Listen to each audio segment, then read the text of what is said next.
Captain Minu stood in the center of the massive chamber, his uniform crisp and his heart pounding.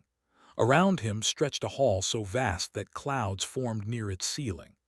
12 thrones rose from the floor like mountains, each one holding an alien being that looked down at him with eyes that had seen empires rise and fall. This was humanity's moment.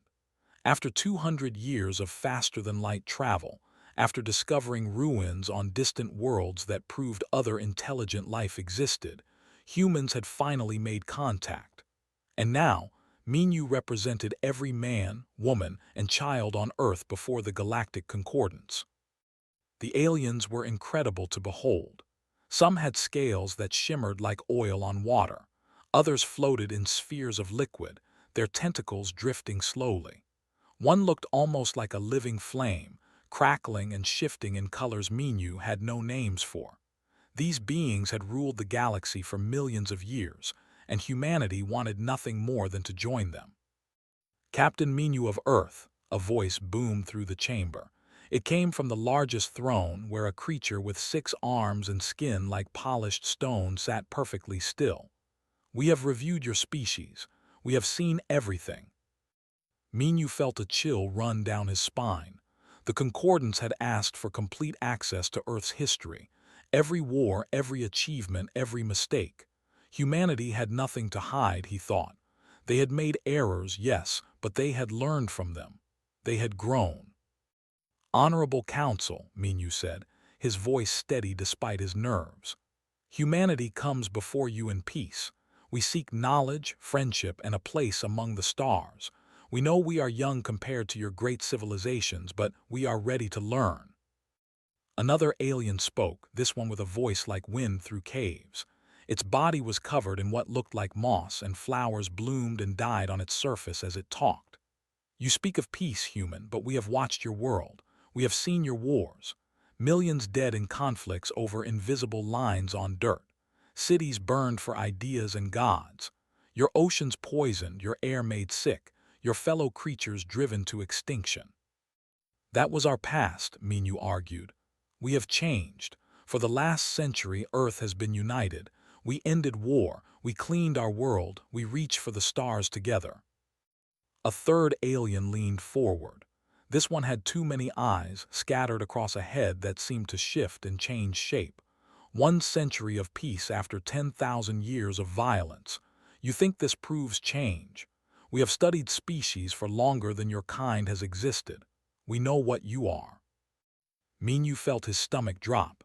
This was not going as Earth had hoped. The stone-skinned leader raised one of its 6 hands. "Humanity is dangerous, not because you are evil, but because you are relentless. You do not accept limits. You do not know when to stop. You push and push until something breaks. In peace, you might be valuable, but the risk is too great."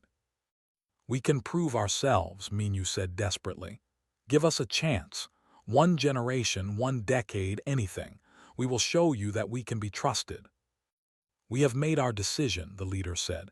Its voice was final, like a door slamming shut. "Humanity is banned from the Galactic Concordance. You will return to your solar system. A barrier will be placed around your sun. You will not leave. You will not be contacted. If you somehow breach this barrier, you will be destroyed. If any of our people enter your space, they will be executed for the crime of contact." The words hit Minu like physical blows. "You cannot do this. We have done nothing wrong. We came in peace." "You have done nothing wrong yet," the moss-covered alien said softly. "But you will. Your nature demands it. We have seen it in every moment of your history. You are a species that spreads like fire, consuming everything in your path. We will not allow you to burn the galaxy." "What about our people outside the solar system?" Minu asked, his voice shaking now. "We have colonies, we have explorers, scientists studying distant stars." The leader's eyes, all 6 of them, fixed on Minu with something that might have been pity. "They will be given one choice.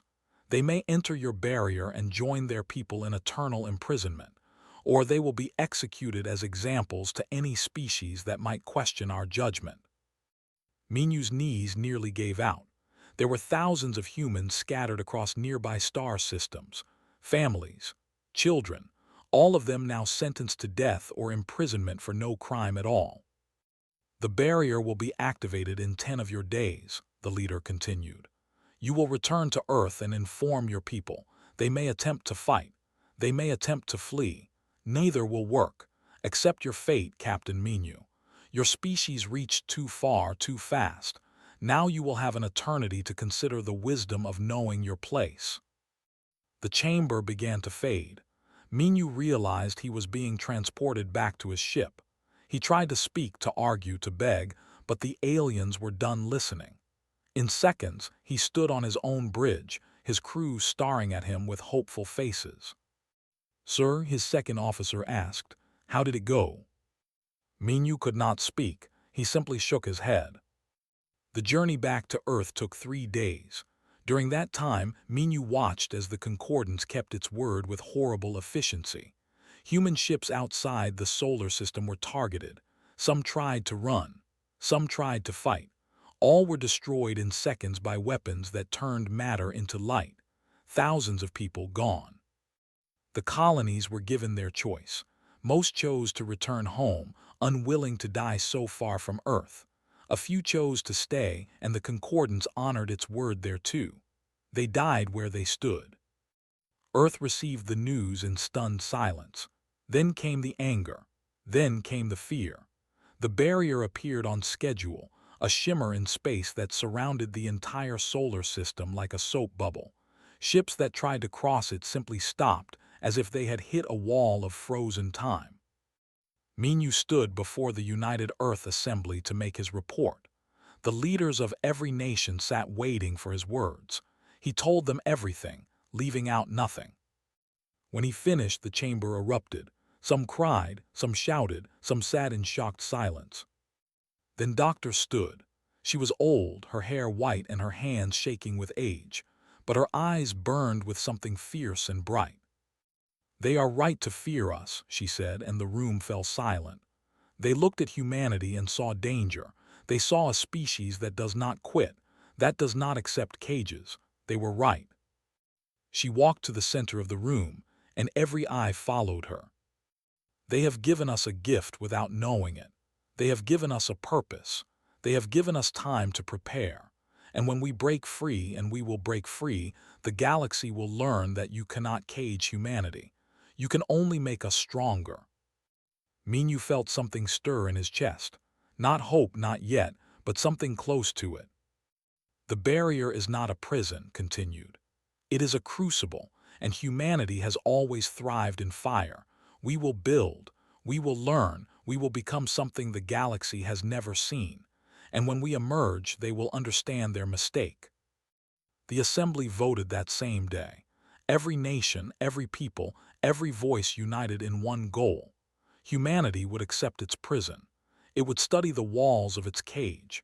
And one day, it would step through them and remind the galaxy why they had been afraid in the first place. Outside, the barrier shimmered in the sky, visible from Earth as a faint glow among the stars. Children pointed at it and asked what it was. Their parents struggled to explain.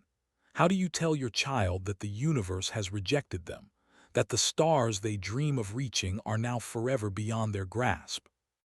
But in laboratories around the world, scientists were already working. In military academies, young officers were studying warfare against enemies they had never seen.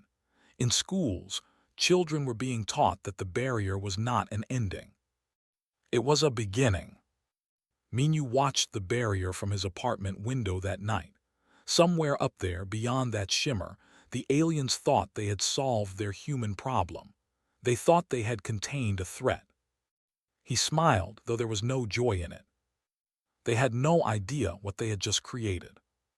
100 years had passed since the barrier appeared in Earth's sky.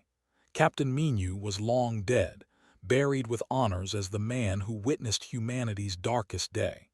Dr. Tu had passed, but not before seeing her predictions begin to come true.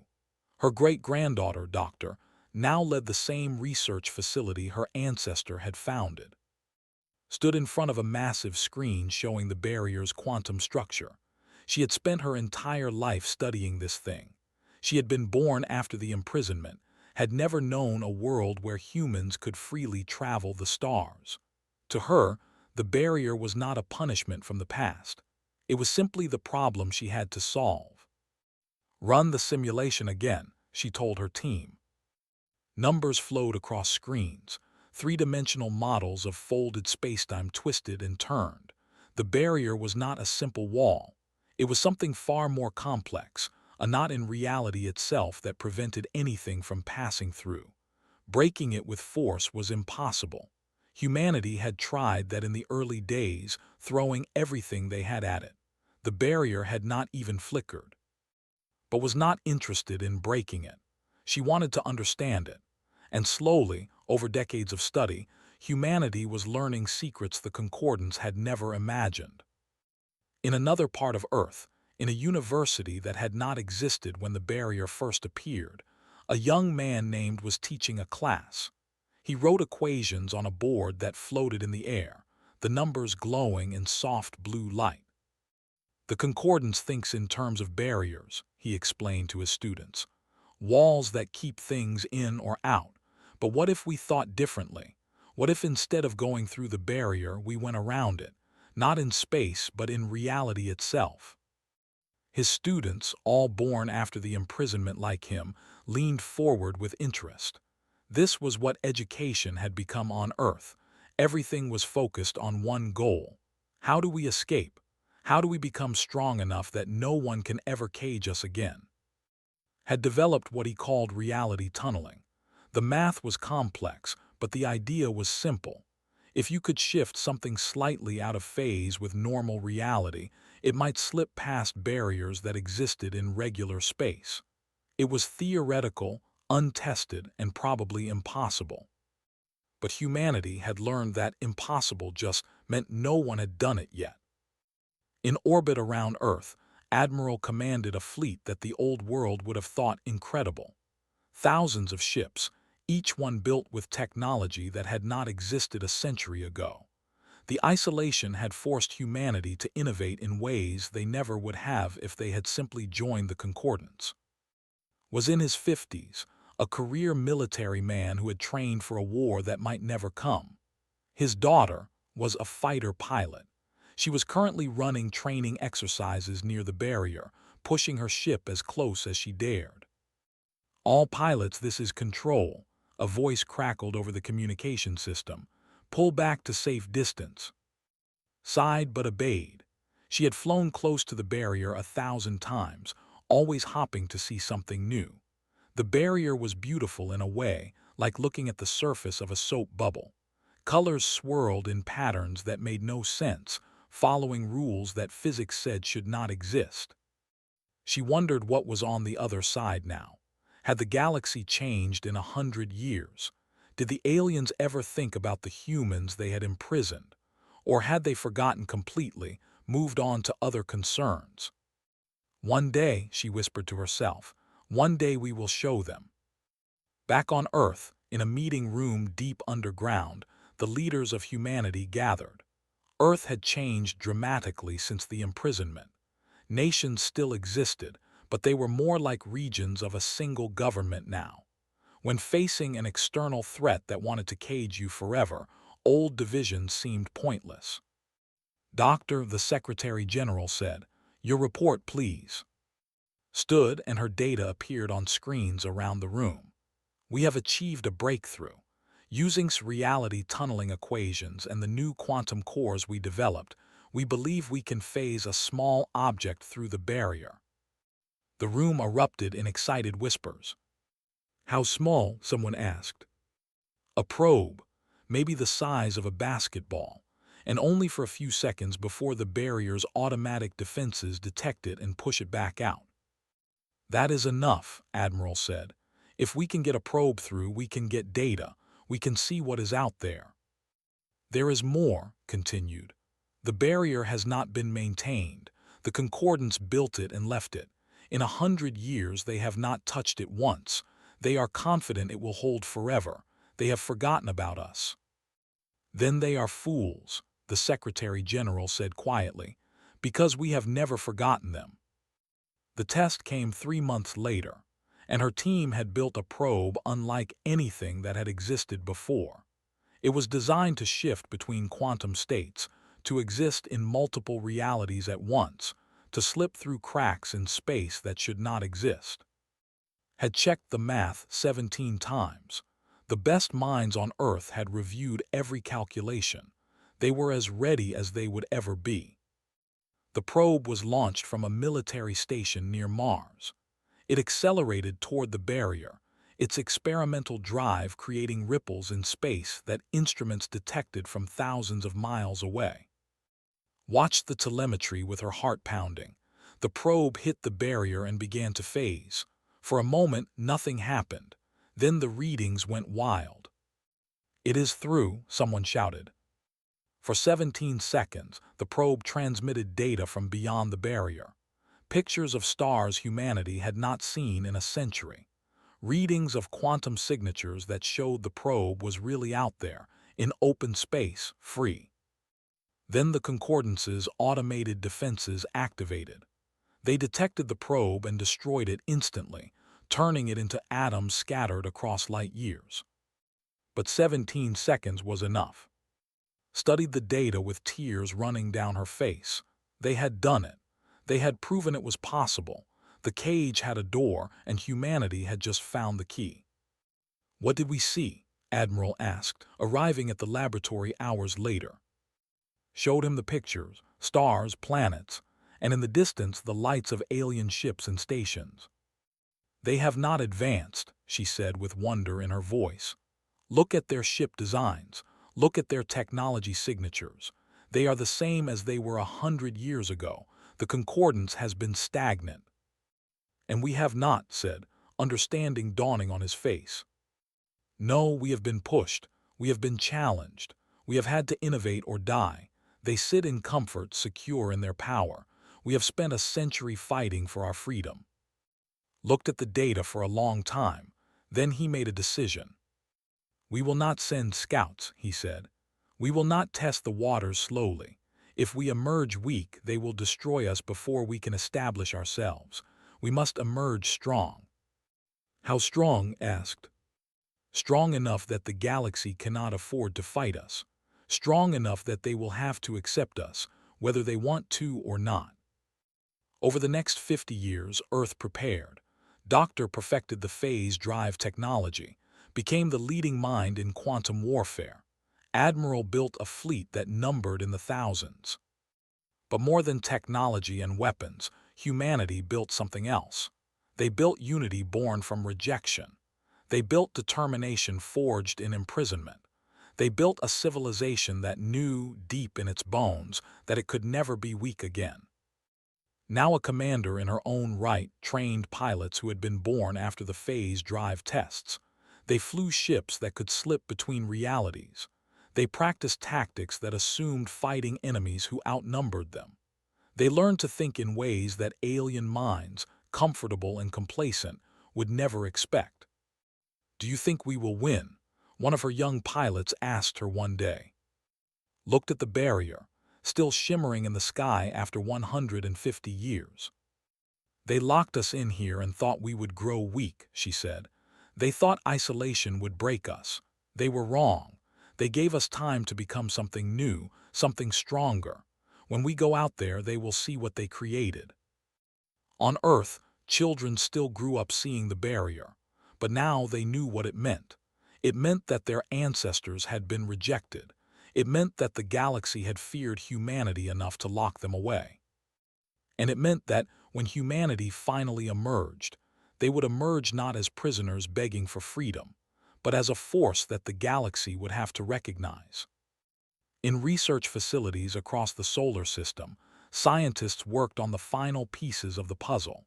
Ships that could phase through the barrier, carrying not just probes but people. Weapons that could hurt enemies who had technology millions of years old. Shields that could protect against attacks that had never been conceived of. The Concordance had given humanity 150 years to think about their imprisonment. They had not realized they were giving humanity 150 years to prepare for war. Doctor, now old like her great-grandmother had been, stood before the United Earth Assembly one last time. "We are ready," she said simply. The vote was unanimous. The date was set. In 1 month, humanity would attempt what the Concordance believed impossible. They would breach the barrier, not with a tiny probe, but with a fleet. And the galaxy, which had forgotten about the dangerous species they had caged, was about to remember. Commander sat in her cockpit and watched the barrier through her ship's canopy. She had seen it her entire life, always from this side. Today, that would change. Behind her, 9,999 other ships waited in formation. The first fleet of the Terran sovereignty, as humanity now called itself. Every ship was equipped with the phase drive technology that Doctor had spent her life perfecting. Every pilot had trained for this moment since they were children. "All ships, this is," she said into her communication system. "In 5 minutes we will pass through the barrier. Remember your training. Remember why we are here. The galaxy locked us away because they feared us. Today we prove they were right to be afraid." Her hands moved across the controls. The phase drive hummed to life, creating that strange feeling like reality was bending around her.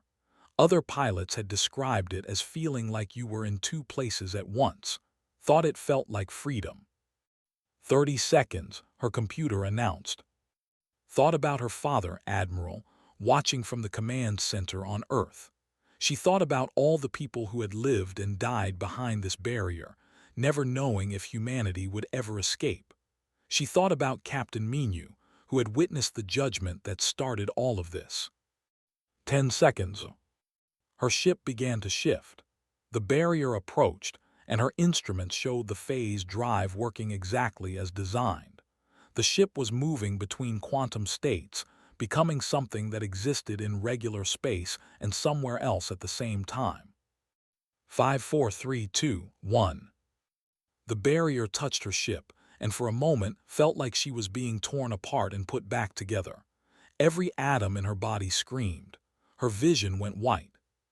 Then she was through. Space opened up before her, real space, unlimited space, without walls or barriers. Stars she had only seen in old records shone around her, and directly ahead, the lights of an alien station glowed in the darkness. "Status report," she called out. One by one, her ships reported in. All 10,000 had made it through.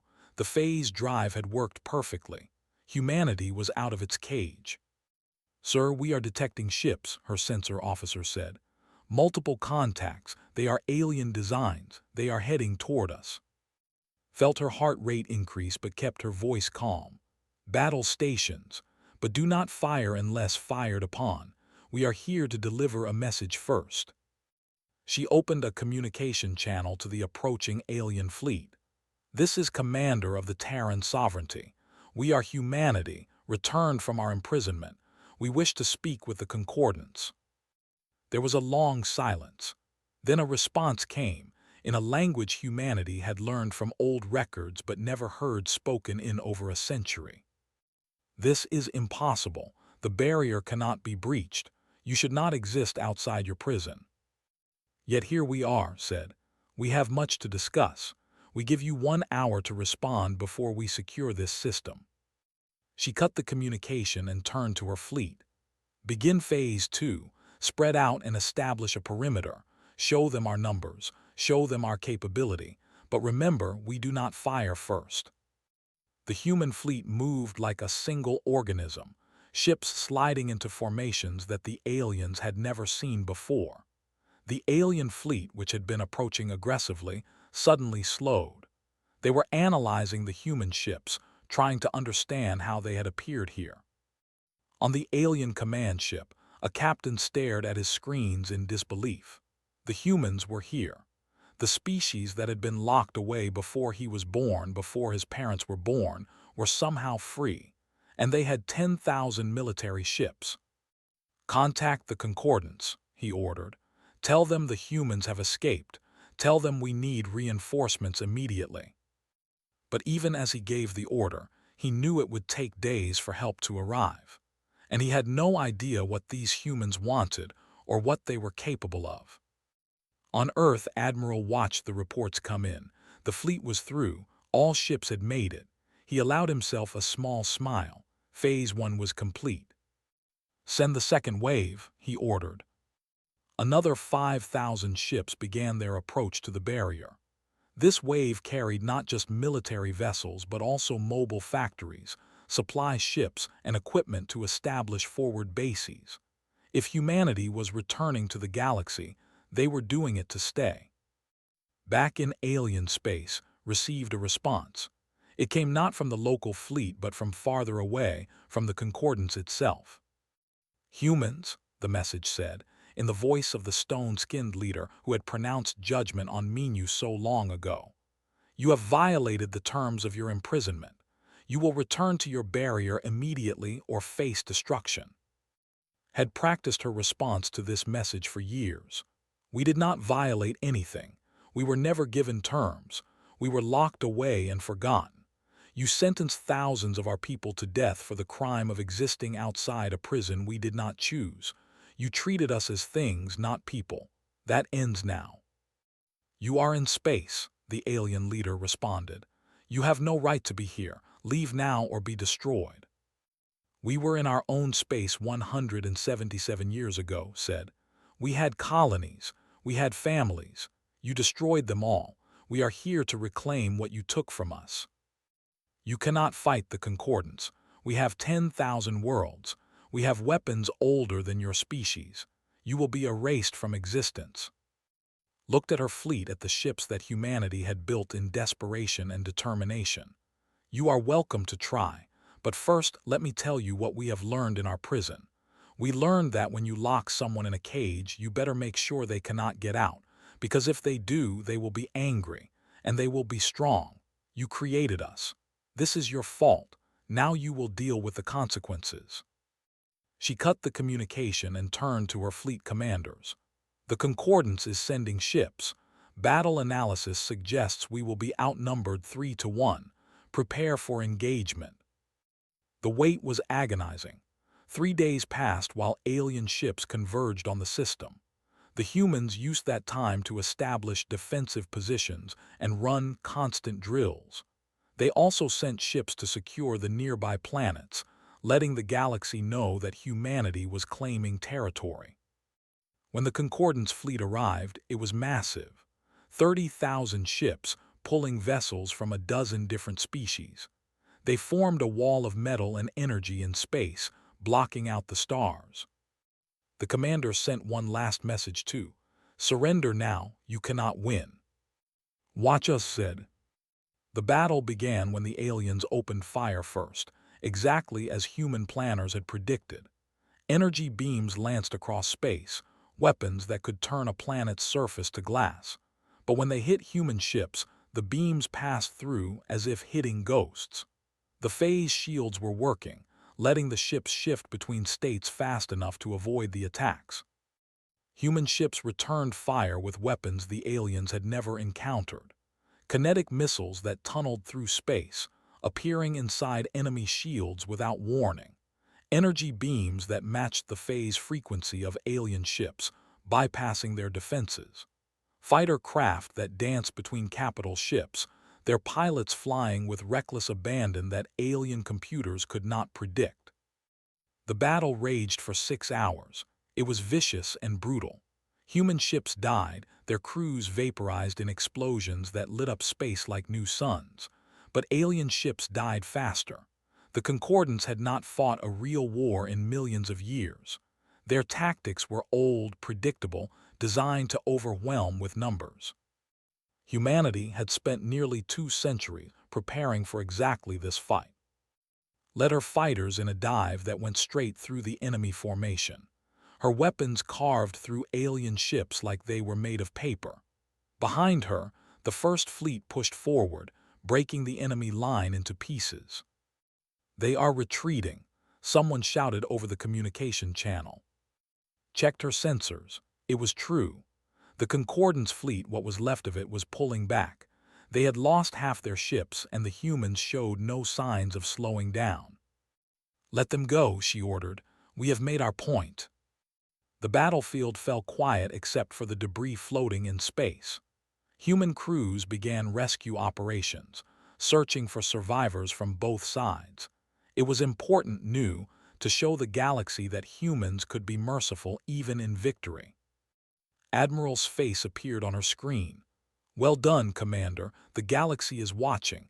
They know we are here now." "What are our orders?" asked. "Secure the system, establish a base, and prepare for the next fight. Because now that we have shown them we can win, they will come at us with everything they have." Looked out at the stars, at the galaxy that had rejected humanity so long ago. Ships from the second wave were already arriving, beginning to build stations and defenses. More fleets were preparing to leave Earth, spreading out to claim more territory. The Concordants had imprisoned humanity, thinking they were containing a threat. Instead, they had created an enemy that would not stop until the galaxy recognized them as equals. Or better yet, as superiors. Broadcast a message across all known galactic frequencies. "This is the Terran sovereignty. We are humanity. We have returned. Any species that wishes peace with us, we offer it freely. Any species that stands with the Concordants against us, we will treat as enemies. Choose wisely."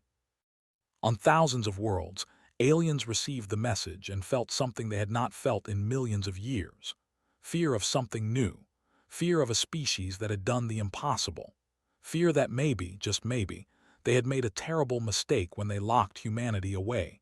30 years had passed since humanity broke through the barrier. What started as a single fleet had grown into an empire that stretched across a third of known space. Young Colonel Sora stood on the bridge of her flagship, watching another alien world surrender without a fight. This was how most of humanity's expansion happened now.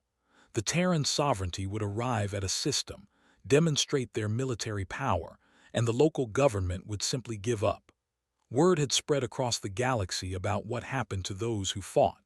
The Battle of Prime was taught in every military academy now, on both human and alien worlds.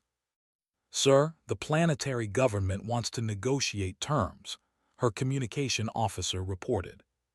Sora nodded. "Tell them we will treat them fairly if they join the sovereignty peacefully. Full rights, representation in our government, protection from the Concordants. The standard offer." It was strange, she thought, how normal this had become. She was 28 years old and had never known a time when humanity was imprisoned. To her generation, conquest was just a job, but she tried to remember what her teachers had taught her. Never forget why this started. Never forget that the galaxy tried to cage humanity. Ambassador watched the human fleet from his ship's observation deck. He was not human. He was a species that looked vaguely reptilian but with softer features and kind eyes. His people had been part of the Concordance for 2 million years. And now they were about to betray it. "Are you certain about this?" his second-in-command asked. Nodded slowly. "I have watched the Concordance for my entire life. It is corrupt. It is stagnant. It rules because it has always ruled, not because it deserves to rule. These humans, they are young and sometimes brutal, but they are alive in a way the Concordance has not been for eons." He opened a communication channel to Colonel Sora's ship. "This is Ambassador of the Collective. I wish to discuss my people joining your sovereignty." On Earth, High Chancellor reviewed reports from across the expanding empire.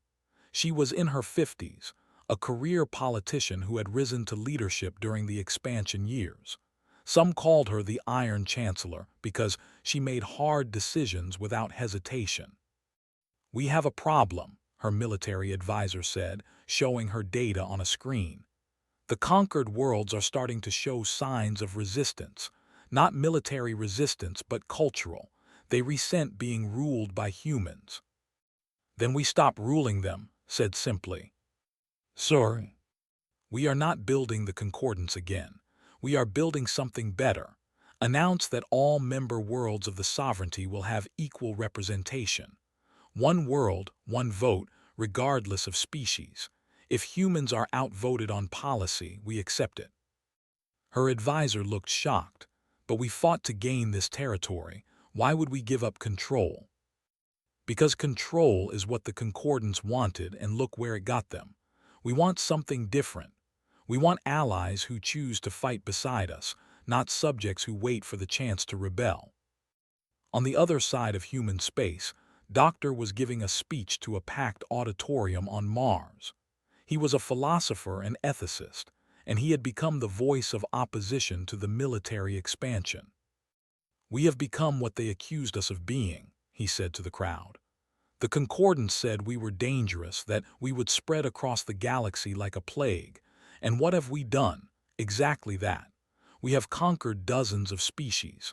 We have forced our will on worlds that never asked for our help." In the crowd, some people nodded. Others looked angry. The debate about humanity's path had been growing more intense with each passing year. "But what choice did we have?" someone shouted from the audience. "They locked us away. They tried to destroy us." "That was the Concordance," argued. "Not these species we are conquering now. Many of them were as much victims of the Concordance as we were. By conquering them, we are no better than our jailers." High Chancellor watched the speech on her screen. She had invited to meet with her many times. He always refused, saying that leaders who disagreed with expansion should not be seen cooperating with the government. But she respected him. A healthy empire needed voices like his, people who questioned and challenged. The Concordance had not allowed such voices, and it had made them weak. The real challenge came when the Concordance finally organized a unified response. For years, they had been scattered, responding to human expansion piecemeal. Now, 30 years after the barrier breach, the 12 founding species met and put aside their differences. They called it the Grand Armada, 300,000 ships pulling military vessels from every corner of the Concordance. It was the largest fleet assembled in galactic history, and it had one purpose: destroy humanity once and for all. The Armada gathered at the Nexus, an ancient space station at the heart of the galaxy. Admiral, now elderly but still commanding Earth's military forces, studied the intelligence reports with a grave expression. "They are coming," he told the War Council. "Everything they have. This will be the battle that decides humanity's fate." "Can we win?" someone asked. Looked at the numbers. The Terran sovereignty had 100,000 ships. They were outnumbered 3-1. Normally, human technology and tactics could overcome numerical disadvantage, but 3-1 against the entire Concordance. "We will find out," he said quietly. Colonel Sara was given command of the Fourth Fleet, 50,000 ships of various classes. Her orders were simple: delay the enemy advance while civilian populations evacuated from worlds in the Armada's path. She watched her pilots preparing for launch and felt a weight on her chest. Many of these people would not survive the coming battle. She knew that. They knew that. But they went anyway because that was what humanity did. They fought impossible odds and somehow found a way through. Admiral, now leading the entire Terran Navy, stood on the bridge of the flagship Defiant. She was 58 years old, from a dozen battles, and tired in a way that sleep could not fix. But when she looked at her crew, she saw the same determination her father had instilled in her all those years ago. "All fleets, this is Admiral. The enemy is coming to finish what they started when they imprisoned us. They think we are a mistake that needs to be erased. Show them what happens when you try to erase humanity." The Grand Armada entered human space like a storm. Their ships blocked out the stars, a wall of metal stretching across light years. Every species that had been part of the Concordance sent their best vessels. This was not a battle, it was an extermination. But they had not counted on human desperation, or human innovation, or the simple fact that the species they were fighting had been planning for this exact scenario for 2 centuries. The Battle of the Nexus lasted 3 weeks. It was fought across a dozen star systems as human fleets used hit-and-run tactics to chip away at the massive enemy force. Colonel Sora led her ships in suicidal charges that broke enemy formations. Pilots rammed their fighters into capital ships when they ran out of ammunition. Ground forces held planets until the last soldier fell. And slowly, impossibly, the humans pushed back. Admiral studied the tactical situation from her command center. The battle had reached a critical point. The Concordance Armada was concentrated around the Nexus station itself, using it as a fortress. She had a plan to break them, but it would require a sacrifice that made her sick to consider. She opened a private channel to Admiral on Earth. "Father, I have a way to win, but I will not survive it." There was a long pause. Then's voice came through, steady despite the pain she knew he must be feeling. "Tell me." Explained her plan. The Defiant would phase drive directly into the heart of the enemy formation, materializing partially inside the Concordance flagship. The resulting explosion would destroy both ships and create a cascade that would cripple the enemy command structure. "Do it," said quietly, "and I am proud of you. Your mother would be too." Assembled her crew and told them the plan. She gave anyone who wanted to leave the chance to evacuate to other ships. Not a single person left their post.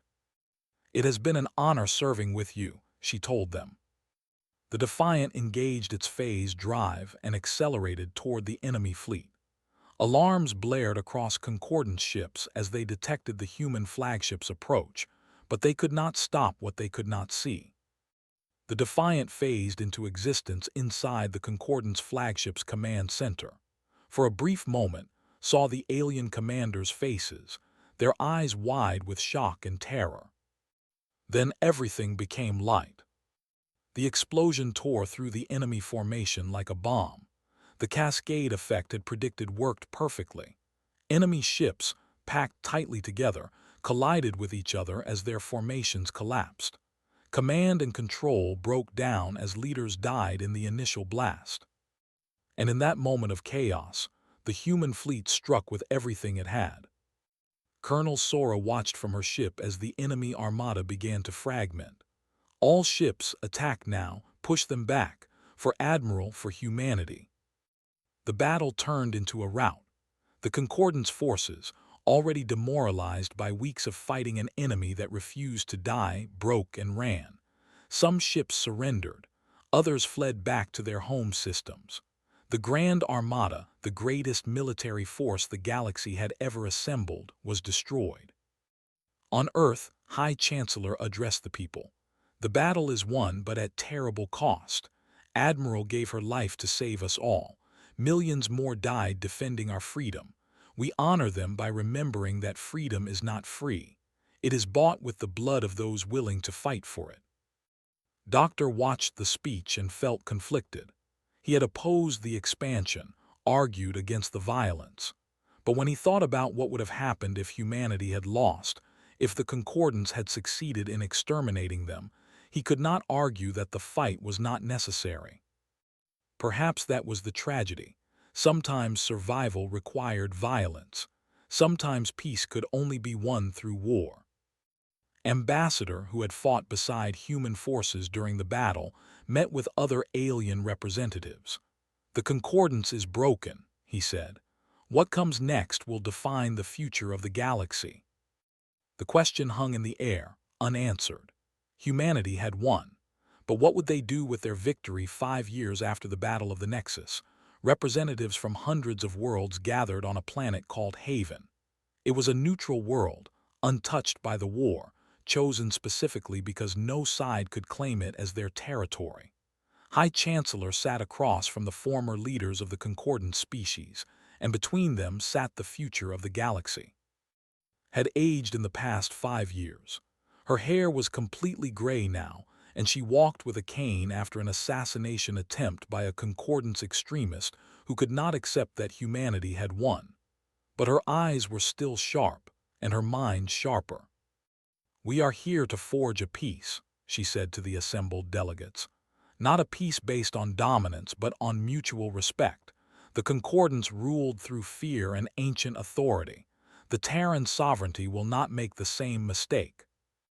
A delegate, young and nervous, raised his hand. How can we trust you? You conquered us. You destroyed our fleets. Why would you give up power now? Smiled slightly. Because we learned something during our imprisonment. Power held through force alone is fragile. Real strength comes from cooperation, from trust. We want allies, not subjects. The negotiations took months. Species that had fought each other for decades had to find common ground. Territorial disputes that dated back millions of years had to be resolved. And through it all, pushed for a simple principle: equality. The treaty that emerged from Haven was unlike anything the galaxy had seen. The Terran sovereignty would control a third of known space, but with strict limits on expansion. The former concordant species would maintain their territories, but with reformed governments that gave their people real representation. And most revolutionary of all, a new galactic council would be formed where every species, regardless of size or power, would have an equal vote.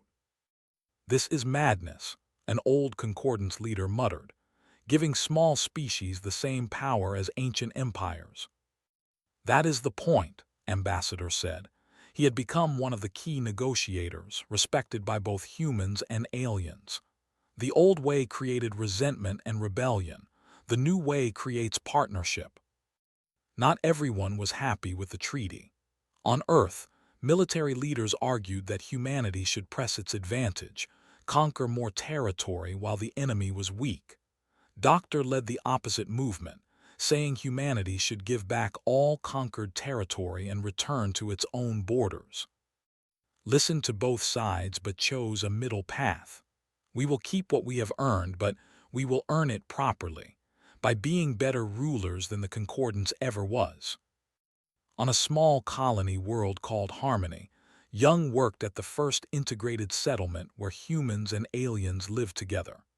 She was 25 years old, fresh out of the diplomatic academy, and completely unprepared for how difficult cultural integration would be. "They are complaining about human music being too loud," her assistant reported, "and the humans are complaining about cooking smells." Sighed, she had studied diplomacy, negotiation, conflict resolution. No one had taught her how to mediate disputes about noise ordinances. "Tell them we will establish quiet hours and cooking zones, and tell both sides that learning to live together is the point of this colony. If they cannot handle music and food smells, we have bigger problems." Despite the challenges, Harmony slowly worked. Children from different species played together in schools designed to accommodate various biologies. Adults worked side by side in jobs that required cooperation. It was messy and imperfect, but it was happening. Sent regular reports back to Earth, documenting both successes and failures. High Chancellor read every report personally. This was the future she was building, one small colony at a time. At the Terran Naval Academy, a new generation of officers trained under different assumptions than their predecessors. Great-great-grandson of Captain Minu listened to his instructor explain the new doctrine. "The wars are over," the instructor said. "Your role is not to conquer but to protect. You will work alongside alien crews. You will defend species that were our enemies 5 years ago. The military has changed, and you must change with it." Looked around at his classmates. Half of them were not human. There was a with scales that shimmered in the light. There was a who moved with liquid grace. There was human but born on a colony world and barely recognizable as such in her mannerisms. This was the new normal, and who had grown up after the wars could not imagine it any other way. He and became close during their training. She was brilliant at navigation, able to calculate jump coordinates in her head that took humans' computers to figure out. He was a natural pilot, with reflexes that even impressed their instructors. "Do you think our parents would have believed this?" asked him one night as they studied together. "A human and a working as partners." My great-great-grandfather watched the Concordance lock humanity away, said. He probably could not have imagined I would be sitting here with you, planning to crew the same ship. Do you resent us for what the Concordance did? Thought about it? I resent what happened, but you were not born when it happened. Neither was I. We are not our ancestors' mistakes. It was this new generation that would define what the galaxy became. Not soldiers who remembered the wars, but young people who saw cooperation as normal. But the peace was threatened when human scout ships detected something at the edge of explored space. Admiral, now in his 80s and officially retired, was called back to service to review the findings. Show me, he told the scientists. They displayed readings that made no sense. Massive structures in deep space, dormant but beginning to activate. Energy signatures that predated the Concordance by millions of years. And most disturbing, signs that whatever built these structures had been listening to the recent wars. What is it? Asked. Doctor's granddaughter, now leading Earth's Science Division, looked pale. We think it is a weapon, built by a civilization that existed before the Concordance, something that wakes up when it detects enough conflict in the galaxy, and the wars we just fought, they were loud enough to wake it. Felt his blood run cold. What kind of weapon? The kind that destroys everything, resets the galaxy back to primitive life and starts over. We found records in old Concordance archives. This has happened before, several times. Civilizations rise, fight wars, wake the weapon, and get erased. High Chancellor received the report and immediately called an emergency session of the new Galactic Council. She stood before representatives from hundreds of species and told them the truth. We face an extinction event, not from each other but from something ancient and powerful. If we do not work together, we will all die together. The council erupted in panic and argument. Some species did not believe the threat was real. Others argued that humanity had caused this by starting the wars. Still others suggested fleeing to other galaxies, abandoning this one to its fate. But Ambassador stood and silenced them with a gesture. Humanity was locked away for being dangerous. They broke free and proved they were as dangerous as we feared. But they also proved they could learn. They could change.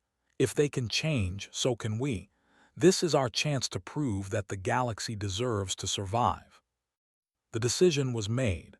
Every species would contribute ships, scientists, and soldiers to face the ancient threat. And freshly graduated from the academy were assigned to a mixed crew on a ship called Unity. This is it, said as they prepared to depart. The real test, not whether we can fight each other but whether we can fight together. Their fleet, the largest ever assembled but not for conquest, moved toward the edge of space.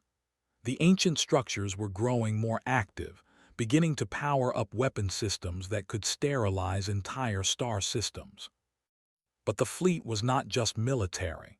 It included scientists from every species, working to understand the ancient technology.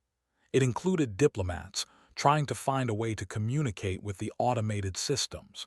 And it included young people like End, who represented the possibility that different species could truly work as one. High Chancellor watched the fleet depart from Earth. She was old now, her time as leader coming to an end, but she felt hope for the first time in years. Do you think they will succeed? Doctor asked, standing beside her.